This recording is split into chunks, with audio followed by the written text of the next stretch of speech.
bolo kíní bolo kejì bolo pàmbolo ń bogun Ologundudu tún ti dé ẹkùn ọkọ̀ sọ́jà ọkọ̀ òṣèlú dé alágbẹ̀dẹ àròyé tí rọgbó lòun bí ọ̀bẹ ọbẹ̀ nìkan jà ọfọ́ gbogbo lélẹ́ tí ọ̀dà jìnnìjìnnì bó máa léjò ìhọ́ra kété Èkìtì ìmọ̀kú oríire tọmọrin o Bíọ́dún Àbáyọ̀mí Oyèbánjí tó ń dá bí ẹdun tó ń rọ̀ bí òwe ládó àti gbọ́sẹ̀ rẹ̀ nígboro ayé kó fa kíkí wọ́n ti ń jẹ gómìnà nípínlẹ̀ Èkìtì yìí ti bá òyì yàtọ̀ ṣé ẹ ti gbọ́ níbi àbẹ́ tí ì gbọ́ ṣé kí n já yín sí i 500 million naira ní BAO kọ́kọ́ san nínú owó àwọn bàbá àwọn màmá wa tí wọ́n ti lọ fẹ̀yìntì lẹ́nu iṣẹ́ láti 2013 àti 2014 kò yà yín lẹ́nu ni pé BAO ló ṣẹ̀ṣẹ̀ ń sanwó 2013 2014. àbà ṣó yẹ kó rí bẹ́ẹ̀ ẹ bẹ̀rù Ọlọ́run. a ti bẹ Ọlọ́run kó dáríjì gbogbo wa àwọn bàbá màmá tí wọ́n ti firun dúdú sin orílẹ̀-èdè wa tí wọ́n ti lò 36 years fún dàgbàsókè ìpínlẹ̀ Èkìtì kẹ́ẹ̀dẹ̀ jẹ wọ́n lówó ṣódà bẹ́ẹ̀ ọmọ èèyàn dájú arẹ́ni tó kú arẹ́ni tó ṣe pórí àìsàn ló wà. ẹni rẹ ní BAO olójú àánú ni gbèsè àìmọ̀dí ní BAO ń san ìjọba ti ẹ̀kọ́ ló jẹ wọ́n lówó rárá ẹni tó bá nírú ẹni ló lè mọyì ẹni tí ò nírú ẹni ò lè mọyì èèyàn. ọkùnrin takuntakun ní Bíọ́dún ó ní iyekíye tó bá wọlé bí allocation fún ìpínlẹ̀ Èkìtì kí wọ́n máa yọ 200 million naira kí wọ́n máa fi san pension fáwọn àgbààgbà tí wọ́n ti lọ fẹ̀yìntì tó bá jẹ́ pé gbogbo wọn ti ń ṣe bẹ́ẹ̀ tẹ́lẹ̀ ọ̀pọ̀ àwọn pensioners yìí bá ṣì wà láyé àwọn èèyàn àwọn bàbá firun dúdú ṣiṣẹ́ àwọn màmá firun dúdú ṣiṣẹ́ ẹ sì ń jẹ wọ́n níyà lórí owó wọn àbà 150 million scholarship award lọ̀gá ti ṣe sílẹ̀ fáwọn 792 students tí wọ́n jọmọ ìpínlẹ̀ Èkìtì ètò yẹn ò yàtọ̀ kò yàtọ̀ sí pọ́mọ ń lọ iléèwé ọ̀fẹ́ bóyá làárẹ̀ ni tó ṣerú ẹ̀ nígbà kan mi ò lè sọ ẹ wò yàtọ̀ BAO ẹ wò yàtọ̀ ìjọba tó ń ṣeun amúgbòròdùn lẹ́kìtì ẹ lọ káyé BAO tó ti ṣe yíkáyíká ní tilé tó kó ìpínlẹ̀ Èkìtì káyé lè rómi mu wọ́n ṣe BAO tó ṣe pé kò nídìí náà ìjọba kó tó mọ́ fami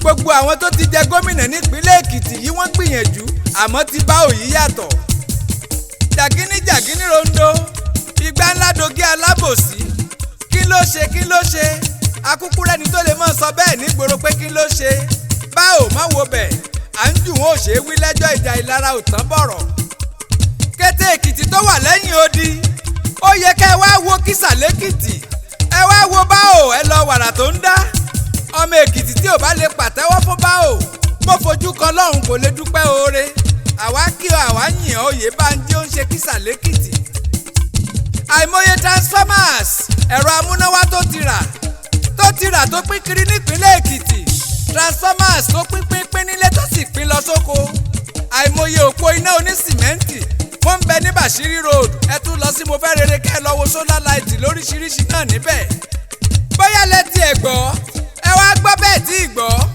wípé ibùdó aróńpílẹ̀nì ọmọ Bàsíládò iṣẹ́ ń lọ níbẹ̀ rẹpẹtẹ àwòdámi ẹnu lóríṣiríṣi ìṣẹ̀lẹ̀ tó ń ṣẹlẹ̀ lẹ́kìtì orin tí mo gbọ́ tí wọ́n ní BAO ń kọ kiri nígboro ni pé a sì ń mẹ́yẹ bọ̀ lápò kí lẹ tí ì rí bẹ̀bẹ̀ ń lọ bẹ̀bẹ̀ sì ń bọ̀ bẹ̀bẹ̀ ò dúró Jagunlabi ti kó katapila sóde ó tún pín fatalaisa fáwọn àgbẹ̀ níṣẹ́ oko lè dẹrùn lẹ́kìtì Bíọ́dún Àbáyọ̀mí Oyèbánjí fìlà máwo bẹ̀ ní ogẹ̀ tá a kẹ́yìn sọ́wọ́ ọ̀tún tá a kẹ́yìn sọ́wọ́ òsì tá a fẹ̀yìn ìrìn láti sẹ́yìn lọ ìyìn Èkìtì ẹ̀yìn ò fọ́ ẹ̀yìn ò dànù síbẹ̀síbẹ̀ ẹni tí ò ní fi sẹ́yìn ni òkúkú ní fi sẹ́yìn ni ìpàkọ́ ògbọ́sùtì orí ẹlẹ́gàn ló bàjẹ́ Oyèbánjí ṣe bẹbẹtẹ ẹlẹ́gàn ló kù bàbá jẹ́jẹ́ oníwà tútù bí àdàbà ní Bíọ́dún o tí mo bá jóbìnrin ìwọ ni n bá fẹ́ ṣebí tí mọ́mí ò bá gbà ọ lọ rẹ́ǹtì ilé fún mi nígboro ni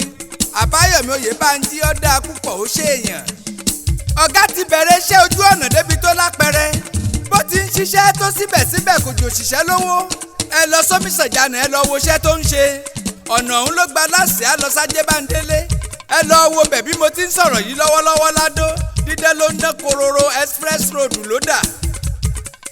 ibẹ̀ nìkan kọ́ o ara ibi tó tún ṣe gbogbo ayé ní kàyéfì ní Jimaliu road tó wá jáde sí Nova road. ó wá ṣe ni láàánú pẹ̀lú eléyìí ò ṣojú bàbá ọ̀nà bàbá wa àgbà Jimaliu street ọwọ́ àdọ́ba ọ̀nà ládó Èkìtì. ọ̀nà Ìgèdè Èkìtì tó lọ sí Ìlàwọ̀ Èkìtì dídé ló ń dán gbinrin. wọ́n tún títí ọ̀hún ṣe pẹ̀lú àdá tó dán mọ́nàmọ́ná tó dúdú rẹ̀rẹ̀ bí aró. Ìlàwẹ̀ ìlú Fẹ́mi Fálànà ìlú bàbá aládòónù kòròrò ló ń dán o. Oyèbánjí ti dọ̀dà sójú ọ̀nà Bíọ́dún Àbáyọ̀mí Oyèbánjí lọ́wọ́lọ́wọ́ ń ṣe kísà lẹ́kìtì. Ìkọgùsì lọ Ìgbàrà odò iṣẹ́ ń lọ níbẹ̀ lọ́wọ́lọ́wọ́ o. Oyèbánjí ń ṣe títì nígbàrà odò lọ́wọ́lọ́wọ́. ọ̀nà tó wá láti Ìkọgùsì ni mo ń sọ. ọ̀nà Ìkẹ́rẹ́ tó fi dé Gbàrà odò ńkọ́ iṣẹ́ tún ń lọ níbẹ̀ náà. ọ̀nà tó wá látẹ̀ríjì yẹn lọ Ìlàwọ̀ Èkìtì wọ́n ń ṣe lọ́wọ́lọ́wọ́. ṣé bí mo ti rin ọ̀nà Ìkẹ́rẹ́ lọ sẹ́mùrérí tí mo dọ́nà tí mo sá padà àǹfààní yẹn pọ́nà ò dáa làwọn ajínigbé àtolè ń lò tí wọ́n fi ń dáwọn èèyàn lọ́nà èmùrè. kò sí bẹ́ẹ̀ ṣe lè sá mọ́ wọn lọ́wọ́.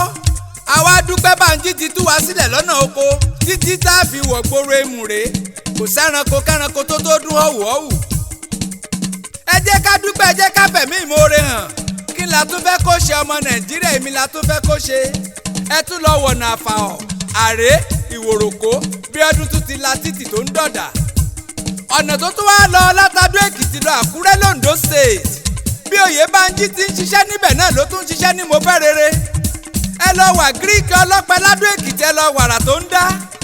flyover ó ń bọ̀ lókè Ìyìnmí àti soríire.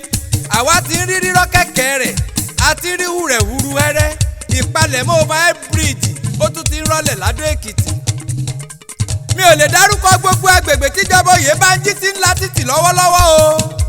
a ní bòmíì ta tún fẹ́ lọ.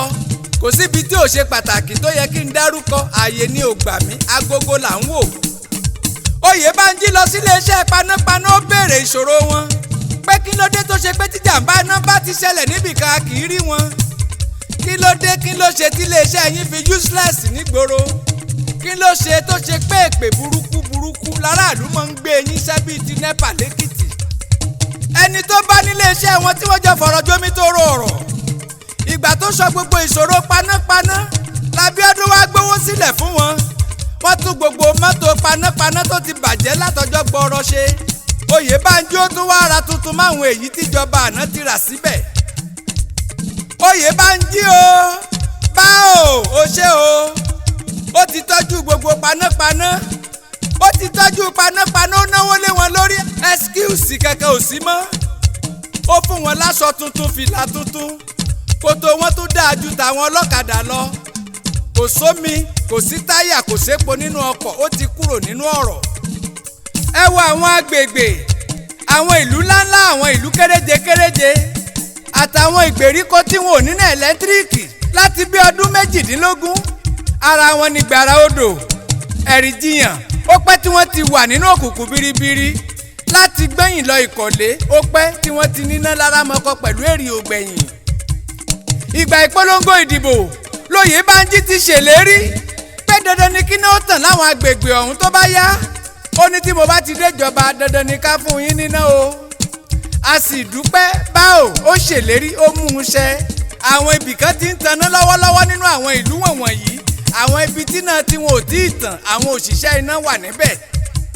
wọ́n ní yiniyini ká ní ṣèmí. BAO àwa ń dúpẹ́ òkú iṣẹ́ o. 1.7 billion naira ní gratuities tí BAO ti san ní state level. 700 million naira lọ̀gá ti san ní gratuity ní local government level. gbogbo òṣìṣẹ́ ilé ìwé ìjọba ni wọ́n dá lọ́lá wọ́n ṣe wọ́n lóge. ọ̀fẹ́ ni wọ́n ní kí wọ́n máa wọ bọ́ọ̀sì tíjọba rà pé kó máa kó gbogbo àwọn òṣìṣẹ́ pẹ̀lú ọmọ sùkúù. a dúpẹ́ lọ́wọ́ ìyàwó gómìnà wa first lady Chief Mrs. Oyèbánjí. oúnjẹ òdọ́kọ rẹ̀ dáṣẹ́ ìlú kò kẹ̀rẹ̀ nínú ìdàgbàsókè ìpínlẹ̀ Èkìtì rárá. aya rere tó dúró tọkọ rẹ̀ àwọn làwọn ń ṣàdìrẹ. òun ló mú ṣàdìrẹ fabric making wá sí ìpínlẹ̀ Èkìtì. over 400 làwọn ọ̀dọ́ langba tí wọ́n ti ń kọ́ṣẹ́ yìí lọ́wọ́lọ́wọ́ àwọn tó ti kọ́ tán wọ́n ti fún wọn ní sàtífíkẹ́ẹ̀tì àtowó iṣẹ́ tí wọ́n fẹ́ ṣe àdìrẹ ṣíṣe ò ní di ṣọ́ọ̀bù ẹ lè bẹ̀rẹ̀ lẹ́yìn Kunle ẹ lè máa ṣe ní fàràǹdà ó ní tẹ́ ẹ bá tún wá ṣe àdìrẹ ọ̀hún tán kò sí wàhálà fún yín láti tà wọ́n ready made market ó ti wà fáwọn iṣẹ́ tẹ́ ẹ bá ṣe owó tẹ́ ẹ fi bẹ̀rẹ̀ bísínẹ́sì ọ̀hún tẹ́ ẹ bá kọ́ṣẹ́ tó ti wà ńlẹ̀ ó ṣé o àdúpẹ́ lọ́wọ́ BAO olójú àánú ẹni tó déjọba tàì déjọba gbogbo iṣẹ́ tuntun tó jẹ́ tiẹ̀ tó ń ṣe ọlá Ọlọ́run ni tarúgbó Tomidán Kété Èkìtì ẹ bá wa ṣàdúrà fún gómìnà wa Abiodun Abayomi Oyebanji tí ò jẹ́ kébi ó pa gbogbo pẹ́sọ́níà ẹ ṣàdúrà fún bàbá owó oṣù ń lọ déédéé promotion àwọn èèyàn tó wà lẹ́nu iṣẹ́ ò dúró wọ́n ti fún gbogbo òṣìṣẹ́ láǹfààní àti yáwó kí wọ́n fi kọ́lé wọn àgàgà àwọn tíṣà ní primary school wọ́n tún fún wọn lówó ra káà lọ́tọ̀. BAO ẹ kú ìtọ́jú kábíyèsí gbogbo kété kábíyèsí nípínlẹ̀ Èkìtì lórí àdúpẹ́ kété ọba ló ní ká kíọ àṣeyọrí rẹ̀ pọ̀ nígboro a lè sọ̀rọ̀ palliatives oúnjẹ tó ń pín fáwọn àgbààgbà lójoojúmọ́ ńkọ́ ta ló mọye rẹ̀ lẹ́kìtì wọ́n bá bi yín léèrè wípé ta ló kọrin ewì sínú àwo kẹ́ ẹ sọ wípé Kunle Ologundudu yín ni àṣeyọrí BAO apá kejì kò ní pẹ́ dé ẹ máa múra ó tún bọ̀ lójú ọ̀nà dẹ̀dẹ̀dẹ̀ nọ́mbà mi rèé 091 51 52 53 54 ẹ máa retí BAO apá kejì ń bọ̀.